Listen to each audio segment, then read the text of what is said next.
बड़ी खबरों पे हमारी नजर रहती है। आज भी हम हस्बे रिवायत उसी बड़ी खबर से शुरुआत करेंगे जो दुनिया में सबसे बड़ा मौजू बनी हुई है, और आज भी हम उसी इसराइल की दरिंदगी या इसराइल की वहशत की खबर से ही शुरुआत करेंगे। लगातार इसराइल जो है फ़लस्तीनी घरों पर हमले कर रहा है और फ़लस्तीन में आम लोगों की हलाकतों की तादाद में मुसलसल इजाफा भी हो रहा है। बैनुल-अक़वामी इदारों के मुताबिक अब तक 7,028 फ़लस्तीनियों की मौत वाक़ा हो चुकी है, 19,000 से ज़ायद ज़ख्मी हो चुके हैं, अस्पतालों में सहूलियात ख़त्म हो चुकी हैं और बैनुल-अक़वामी इदारों के मुताबिक इसराइल की बमबारी के नतीजे में अब तक 2500 बच्चे भी मारे जा चुके हैं, जबकि 1600 अफराद लापता हैं जिनके बारे में अभी तक कुछ मालूम नहीं हो सका है कि वो कहाँ हैं।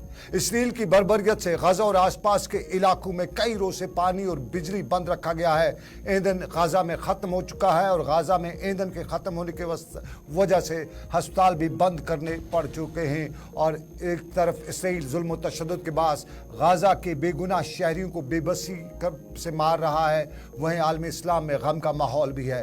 ताहम आज एक और नई डेवलपमेंट इस वक्त देखने को मिली जब इसराइल के कुछ टिकटॉकर्स गजा के मजलूम शहरियों की बेबसी का वीडियो बनाकर मजाक भी उड़ा रहे थे, और इस वीडियो बनाए जाने पर एक बार फिर इसराइल को बैनुल-अक़वामी सतह पर शदीद तनकीद का सामना करना पड़ा है। और इंसानी हकूक़ की आलमी तंजीम एमनेस्टी इंटरनेशनल ने आज बताया है कि इसराइल फ़लस्तीन तनाज़े में अवालमी कवानीन की खिलाफ वर्जियाँ और इसराइल जंगी जराइम का इर्तिकाब हो रहा है। गजा की सूरत-ए-हाल पर जारी बयान में एमनेस्टी इंटरनेशनल ने बताया है कि इसराइल की जानिब से आलमी इंसानी कवानीन की खिलाफ वर्जियाँ हो रही है और जंगी जराइम का इसराइल मुर्तकब पाया जा रहा है, और इसराइल ने बेइंतहा तबाही मचा रखी है, इंसानियत का ख्याल नहीं रखा जा रहा है। इसी दौरान एक और डेवलपमेंट भी आज अमेरिका में देखने को मिली, और अमेरिकी रियासत कैलिफोर्निया सिटीजन काउंसिल में फ़लस्तीन के हक़ में करारदाद भी मंजूर की गई। अमरीकी रियासत कैलिफोर्निया के शहर रिचमंड में फ़लस्तीन के हक़ में करारदाद मंजूर की गई, और रिचमंड सिटी काउंसिल के इजलास में गजा की अवाम की हिमायत में बिल पेश किया गया, और इस बिल में इसराइल पर नस्ली व इज्तिमाई सज़ा का इल्ज़ाम लगाया गया। बिल को 1 के मुकाबले में 5 वोटों से मंजूर किया गया। मंजूर की गई करारदाद में जंगबंदी और फ़लस्तीन में इंसानी इमदाद की फराहमी का मुतालबा भी किया गया। आपको बताते चलें कि ये गजा की आवाम के लिए अमरीकी शहर की में हिमायत का पहला आज का मुजाहरा है। अगरचे अक़वाम मुत्तहिदा से लेकर दूसरे इदारे खामोश हैं, ताहम कहीं न कहीं इंसानियत आज भी जिंदा है। वो गोरों के ही देश में हो, लेकिन कहीं न कहीं फ़लस्तीन के हक़ में आज अमरीका में भी करारदाद पास हुई है।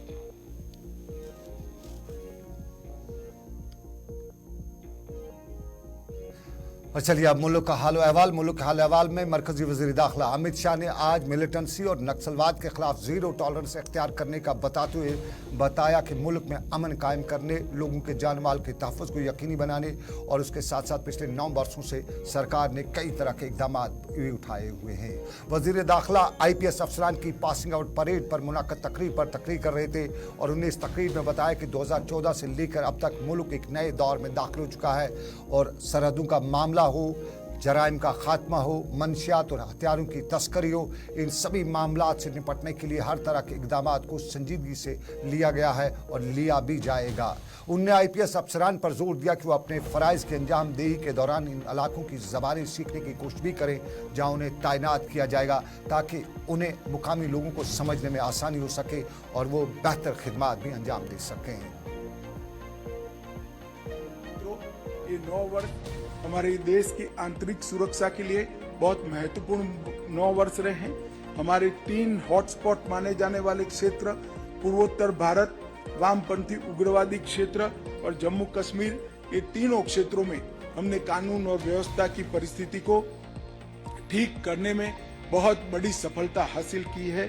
मैं बहुत आनंद के साथ आपको बता सकता हूं कि 2004 से 14 के 10 साल के कालखंड में ये तीनों हॉटस्पॉट में हिंसक घटनाएं 33,200 हुई थी। इसको कम कर 12,000 तक सीमित करने का आप सभी के, हमारे सभी पुलिस अफसरों के प्रयास से। IPS अफसरान की पासिंग आउट परेड से वज़ीर दाखिला अमित शाह का खिताब। अब जरा जम्मू कश्मीर का हाल अहवाल भी बताते चली। Indian economic and allied sciences की 3 रोज़ा सालाना कॉन्फ्रेंस आज कश्मीर यूनिवर्सिटी में शुरू हुई। यहाँ पर जम्मू कश्मीर के लेफ्टिनेंट गवर्नर मनोज सिन्हा, जो जम्मू कश्मीर यूनिवर्सिटी के वाइस चांसलर भी हैं, मेहमान खसूसी के बतौर मौजूद रहे। अब की बार मौजू कश्मीर की समाजी और इक़्तिसादी तरक्की था, जिसमें सेहत की स्कीमें, तालीम और बुनियादी ढांचा सरकार की तरजीहात में शामिल हो मौजूए बहस भी था। और मनोज सिन्हा ने अपनी तकरीर में पायदार तरक्की पर तवज्जो मरकूज करने का बताते हुए बताया कि 2025 तक हिंदुस्तान की माशियत 5 ट्रिलियन हो जाएगी। उन्होंने मजीद ये भी कहा कि अमन जब तक कहीं नहीं होगा वहाँ तरक्की नहीं हो सकती है। और तरक्की के हवाले से उन्होंने बताया कि जम्मू कश्मीर में अब तरक्की का मैदान शुरू हो चुका है। माजी को भी मनोज सिन्हा ने याद करते हुए बताया कि माजी में महीनों तक यहाँ बंद रहता था, लेकिन 4 सालों में अब हालात बिल्कुल बदल चुके हैं। और जम्मू कश्मीर में कनेक्टिविटी का बताते हुए मनोज सिन्हा ने बताया कि अब वो दिन दूर नहीं जब कश्मीर से लेकर कन्याकुमारी तक एक हो जाएगा। जम्मू कश्मीर के मजमूई बुनियादी ढांचे में 1.5 करोड़ की सरमायाकारी का बताते हुए उन्होंने बताया कि सरमायाकारी हो रही है, तामीर और तरक्की हो रही है, सड़कें बन रही हैं, सुरंगें निकाली जा रही हैं, रेल मिलाई जा रही है। और उन्होंने कहा कि एक नई शुरुआत की तरफ जम्मू कश्मीर बढ़ भी रहा है। और इस शुरुआत में जम्मू कश्मीर इंतज़ामिया की खास तवज्जो नौजवानों पर है, खास तवज्जो ख़वातीन पर है, जिन्हें वो बावकार बनाने की हर मुमकिन कोशिश भी कर रहे हैं।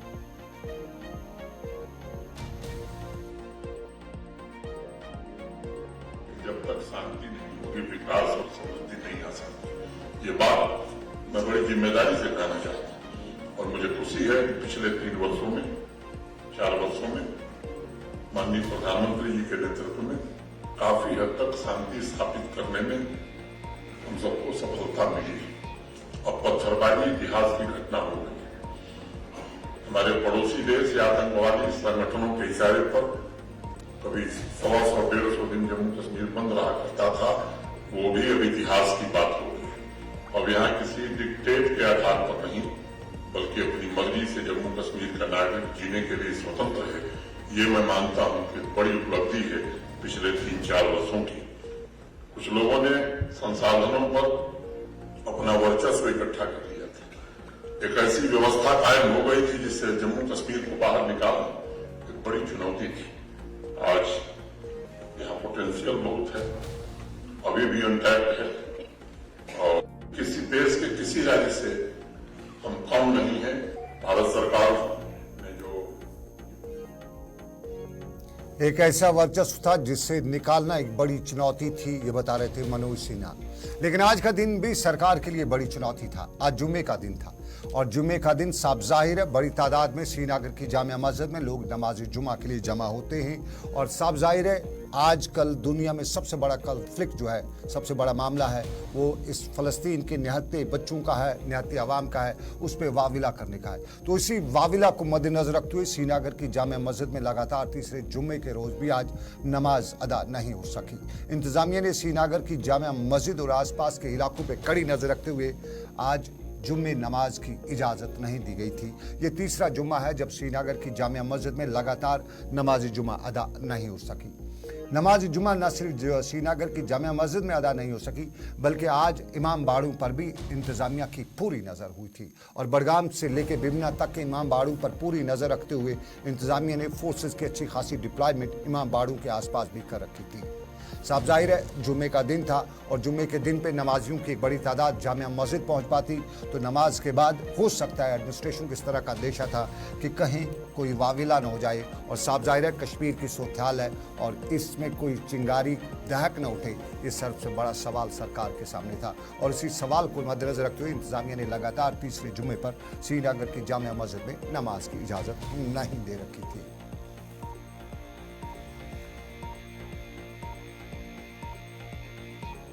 ये श्रीनगर की जामिया मस्जिद पर आज का हाल अहवाल और उस पर जम्मू कश्मीर पुलिस की पूरी नज़र भी थी। लेकिन जम्मू कश्मीर पुलिस के सरबराह अब जो होंगे उनका नाम आर स्वेन है। आर स्वेन जम्मू कश्मीर में सीनियर IPS ऑफिसर हैं और इन दिनों या नई पोस्टिंग से पहले वो DG CID के तौर पे जम्मू कश्मीर में काम कर रहे थे। जम्मू कश्मीर में सबसे ज़्यादा उर्से तक बतौर पुलिस चीफ रहने वाले दिलबाग सिंह इस माह की 31 अक्टूबर को रिटायर हो रहे और उनके बाद वजारत दाखिला की जानिब से जो हुक्मनामा जारी हुआ है उसमें आर स्वैन का नाम लिखते हुए लिखा गया है कि आर स्वैन यकम नवंबर से जम्मू कश्मीर के नए पुलिस सरबराह का ओहदा संभालेंगे। हुक्म के मुताबिक आर स्वैन के पास डीजी सीआईडी का अपना ओहदा जो है वो उन्हीं के पास रहेगा। आर स्वैन 1991 बैच के आईएएस ऑफिसर हैं और इससे पहले वो 2001 से 2003 तक श्रीनगर के एसएसपी भी रह चुके हैं। रामबन में भी बतौर एसएसपी उन्होंने खिदमत अंजाम दी हैं। वो 15 सालों तक, लगभग 15 सालों तक मरकजी सरकार में डिप्यूटेशन पर भी रहे और 2020 में उन्हें वापस जम्मू कश्मीर के लिए रवाना किया गया था और फिर 15 जून 2020 को कश्मीर में उस वक्त के इंटेलिजेंस चीफ बी श्रीनिवासन की जगह इंटेलिजेंस का चीफ मुकर्रर किया गया था।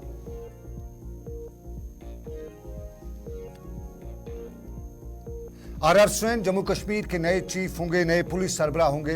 लेकिन आपको बताते चलें कि जम्मू कश्मीर पुलिस के सामने कई चुनौतियां हैं। मंशियात सबसे बड़ी चुनौती है और मंशियात के हवाले से बड़ी खबर भी आ जा रही है। लेकिन उससे पहले, उस खबर पर जाने से पहले हम लेंगे एक छोटा सा तिजारती वक्फा। हम ब्रेक के बाद